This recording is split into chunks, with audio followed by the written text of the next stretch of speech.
का हलवा भोजपुरिया समाज चुनावी सीजन खत्म भइल। अब शपथ समारोह बाकी बा के मुख्यमंत्री बनता। उम्मीद बा कि नीतीश कुमार फिर से बनी है, लेकिन देखल जाओ अभी कुछ कहल जा नहीं जा सकत। पूरा हल्ला हो गइल बा कि Bhojpuri star power star Pawan Singh जहाँ जहाँ प्रचार चुनाव कैले बाने वहाँ सीट टिकल गइल बा। हाँ, देखे के भी मिलता कि वहाँ सीट टिकल गइल बा।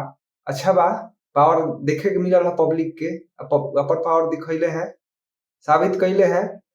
वही जी ट्रेंडिंग स्टार कहे जाला भोजपुरी के खेसारी लाल यादव अपन सीट ना निकाल पहिले हैं। का गलती रला, कुछ तो गलती भइल हुई जाना से उनका पक्ष में सीट ना गइल ह।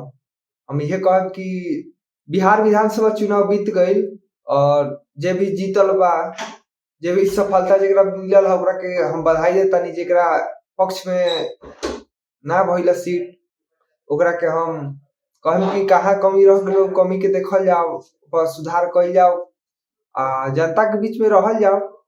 का गलती बा, का सही बा, सरकार के खिलाफ बोलल जाओ। विपक्ष के ये काम है कि सरकार के गलती के गिनवावे के काम बा, कहे के काम बा। जे सफल भइल बा चुनाव में ओकर ही काम बा कि लोग के समस्या के सुनो और समस्या के समाधान होके। बस इतने कहे पहिलका वीडियो हमार, तो कोशिश करता नहीं कुछ करे के, एमे हमारा के तनी सपोर्ट सहयोग करी जा। नमस्कार, प्रणाम।